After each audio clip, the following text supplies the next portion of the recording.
Hi guys, welcome to our channel Lucky's world Vizag. ఈరోజు చూపించబోయే recipe చికెన్తో రెసిపీ. అటు గ్రేవీ కాకుండా ఇటు ఫ్రై కాకుండా సెమీ వెట్తో ఈ చికెన్ ఫ్రై అయితే ట్రై చేశాను. టేస్ట్ అయితే చాలా బాగుంది. దీంట్లో వేసిన అన్ని ఇంగ్రీడియంట్స్ కూడా మన ఇంట్లో ఉన్నవే యూస్ చేసినవే, కానీ దీని ప్రాసెస్ చాలా డిఫరెంట్గా ఉంటుంది. అంటే మనం వేసిన ఇంగ్రీడియంట్స్ ముందు వెనక కింద ఉంటాయి. నేను చేసిన విధంగా పక్కా కొలతలతో చేస్తే టేస్ట్ అయితే అద్దిరిపోద్ది. ఇది బిర్యానీకి, రోటీకి, వైట్ రైస్కి అయితే సూపర్ కాంబినేషన్. ఇంకా దోశకి కూడా ఈ కాంబినేషన్ అయితే ట్రై చేయొచ్చు. ఇంకా ప్రాసెస్ చూపించేద్దాం రండి, ప్రాసెస్లోకి వెళ్ళిపోదాం. ఫస్ట్ అయితే ఒక చిన్న బౌల్ తీసుకోండి. దాంట్లోకి ఒక స్పూను గసగసాలు, ఒక స్పూను జీడిపప్పు వేసి వాటర్ వేసి నానబెట్టుకోవాలి. ఇవి ములిగేలాగా వాటర్ వేసుకుంటే సరిపోద్ది, ఎక్కువ వాటర్ అవసరం లేదు. సో ఈ రెండు ములిగేలాగా వాటర్ వేసుకొని నానబెట్టుకున్నాం. ఇప్పుడు మనం చికెన్ అయితే మ్యాగ్నేట్ చేసుకుందాం. మనం రాత్రి కూడా మ్యాగ్నేట్ చేసుకొని ఫ్రిడ్జ్లో పెట్టుకోవచ్చు చికెన్ని. దీంట్లోకి నేను 2 స్పూన్ల పెరుగు, 1 స్పూను సాల్టు, 2 స్పూన్ల పచ్చికారం, 2 స్పూన్ల ధనియాల పొడి, 1 స్పూను జీరా వేసి మొత్తం మిక్స్ చేసుకొని ఫ్రిడ్జ్లో పెట్టుకున్నాను. ఇప్పుడు కడాయి వేసుకొని కడాయి బాగా హీట్ అయిన తర్వాత 2 స్పూన్లు ఆయిల్ వేసుకోండి. ఆయిల్ బాగా హీట్ అవ్వగానే 2 స్పూన్ల అల్లం వెల్లుల్లి పేస్ట్ వేసుకొని పచ్చివాసన పోయే వరకు ఫ్రై చేసుకోవాలి. ముందు వెనక అని చెప్పాను కదా, మనం ఉల్లిపాయలు వేసిన తర్వాత మసాలా వేస్తాము. నేను అలా కాకుండా ముందే అల్లం వెల్లుల్లి పేస్ట్ అయితే బాగా ఫ్రై చేసుకున్నాను. ఇలాగ అల్లం వెల్లుల్లి పేస్టు పచ్చివాసన పోయే వరకు ఫ్రై చేసుకొని చికెన్ వేసుకుంటే చికెన్లోకి మొత్తం ఈ ఫ్లేవర్ అంతా కూడా బాగా పడుతుంది. ఇప్పుడు నేను ఆల్రెడీ మ్యాగ్నేట్ చేసుకొని చికెన్ అంతటినీ కూడా వేసేసాను. ఒక్కసారి అయితే బాగా కలుపుకొని మూత పెట్టేసుకోవాలి. ఎందుకంటే వాటర్ అంతా అబ్జర్వ్ అయిపోవాలి, మొత్తం వాటర్ అసలు ఉండకూడదు. నీళ్ళంతా కూడా ఇంకిపోయి చికెన్ పీసెసే ఉండాలి. సో అందుకనే 10 నిమిషాలు అయితే నేను మూత పెట్టేసుకొని చికెన్ అయితే బాగా వాటర్ అబ్జర్వ్ చేసేలాగా ఫ్రై చేసుకోవాలి. ఇప్పుడు చికెన్కి కావాల్సిన మసాలా ఏర్పాట్లు చేసుకుందాం. ఒక మిక్సీ జార్ తీసుకొని ఒక 2 టమాటాలు చిన్న సైజ్ కట్ చేసుకొని వేసుకోవాలి. దాంట్లోకి ఒక బాల్ సైజ్ అంత కొత్తిమీర, ఒక బాల్ సైజ్ అంత పుదీనా ఆకు, మనం ఆల్రెడీ నానబెట్టుకున్న జీడిపప్పు, గసగసాలు కూడా దాంట్లో వేసి మెత్తగా పేస్ట్ కింద ఆడించేసుకోవాలి. ఇలా పేస్ట్ అంతా ఆడించేసి ఒక పక్కన అయితే పెట్టేసుకుందాం. ఇప్పుడు మనం చికెన్ ఆల్రెడీ కూడా మనం చూస్తే మొత్తం వాటర్ అంతా చికెన్లో దింకిపోయింది. ఈ చికెన్ అంతా కూడా ఒక బౌల్లోకి తీసేసుకుందాం.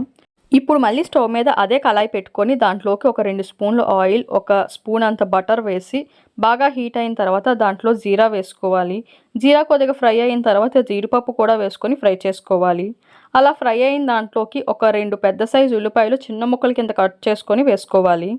ఆ ఉల్లిపాయలు గోల్డెన్ బ్రౌన్ వచ్చే వరకు బాగా ఫ్రై చేసుకోవాలి. అలా ఫ్రై అవుతేనే టేస్ట్ బాగుంటుంది. కూర అన్నది, గ్రేవీ అన్నది కూడా చికెన్కి బాగా పడుతుంది.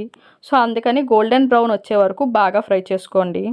ఇలా ఫ్రై అయిన తర్వాత మనం పేస్ట్ ఆడించి పెట్టుకున్నాం కదా, ఆ పేస్ట్ అంతా కూడా దాంట్లో వేసేసుకోవాలి. ఇంకా అంటుకొని ఉంటుంది కదా మసాలా పేస్ట్ అన్నది, అది వేస్ట్ అవసరం లేదు. కొద్దిగా వాటర్ వేసేసుకొని మొత్తం మిక్సీ అంతటిని కూడా బాగా క్లీన్ చేసుకొని ఆ వాటర్ అంతా కూడా దీంట్లో వేసేసుకోవచ్చు. ఇలా మొత్తం అంతా కూడా వేసుకొని ఒకసారి మిక్స్ చేసేసుకోండి.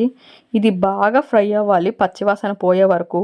మనకి పచ్చివాసన పోయే వరకు ఎలా ఫ్రై అవుతుందని తెలుసుకోవాలంటే మనకి ఆయిల్ అంతా కూడా బాగా తేలి లోపలంతా కూడా ఇది సగం భాగం కింద అయిపోద్ది. అప్పుడు మనకి పచ్చివాసన పోయింది, ఇది ఫ్రై అయ్యింది అని తెలుస్తుంది. సో అంతవరకు కూడా మనం ఫ్రై చేసుకోవాలి. ఆయిల్ అంతా కూడా పైకి తేలాలి. సో ఆ విధంగా ఫ్రై చేసేసుకోవాలి. ఇప్పుడు చూస్తే మీకు ఆయిల్ అంతా కూడా పైకి తేలిపోయింది, ఫ్రై అయినట్లు బాగా కనిపిస్తుంది. ఇప్పుడు మనం బాయిల్ చేసుకొని చికెన్ పక్కన పెట్టుకున్నాం కదా, ఆ చికెన్ అంతా కూడా దాంట్లో వేసేసుకోవాలి. ఆ చికెన్ అంతా కూడా వేసేసుకొని మొత్తం కలిసేలాగా ఒకసారి కలుపుకోండి. ఎక్కువ ఫ్రై అవసరం లేదు, ఎందుకంటే ఆల్రెడీ మనం చికెన్ ఫ్రై చేసేసాము. ఈ మసాలా పేస్ట్ను కూడా మొత్తం పచ్చివాసన పోయే వరకు కూడా ఫ్రై చేసేసుకున్నాము. అందుకనే ఎక్కువ టైం పట్టదు ఫ్రై అవ్వడానికి. ఒక 5 మినిట్స్ టు 10 మినిట్స్ అయితే సరిపోద్ది. మనకి ఇది వేయగానే ఒక 5 మినిట్స్లో పక్కన కూడా ఆయిల్ అంతా కూడా చికెన్ పక్కన అంతా కూడా బాగా తేలుతుంది. ఇప్పుడు దాంట్లోకి మనం మసాలా పొడి వేసుకోవాలి, ఒక 2 స్పూన్ల. ఇప్పుడు మనం 7 నుంచి 8 పచ్చిమిరపకాయలు మధ్యగా చీల్చుకొని వేసుకోవాలి. దాంట్లోకి కొద్దిగా కరివేపాకు వేసుకొని ఒక 5 మినిట్స్ అయితే ఫ్రై చేసుకోండి. ఇలా ఫ్రై అయ్యి ఆయిల్ అంతా కూడా పైకి తేలే వరకు ఫ్రై అయితే 2 మినిట్స్లో చికెన్ ఫ్రై అనేది రెడీ అయిపోయినట్టే. సో మన ఇంటికి చుట్టాలు ఎవరైనా వచ్చారంటే ఇలా చేసామంటే కూర కూడా సర్ది వస్తుంది. ఆ ముక్కకి గ్రేవీ పట్టి టేస్ట్ అయితే సూపర్గా ఉంటుంది. ఇంకా లాస్ట్లోనైతే కొత్తిమీరతో గార్నిష్ చేసుకుంటే ఈ చికెన్ ఫ్రై అనేది రెడీ అయిపోయినట్టే. మనం చపాతీతోని, రైస్తోని, బిర్యానీతోని, దోశతోని చాలా బాగుంటుంది ఈ రెసిపీ. మనకి సింపుల్గా అయిపోద్ది ఇంట్లో ఉన్న ఇంగ్రీడియంట్స్తోనే. సో టేస్ట్ అయితే సూపర్గా ఉంటుంది. మీరు ట్రై చేసి చూడండి ఒకసారి. దీని టేస్ట్ చూసి మళ్ళీ మీరే నాకు కామెంట్ చేస్తారు చాలా బాగుందని. ఇంకా నెక్స్ట్ వీడియోలో కలుద్దామా? Bye bye.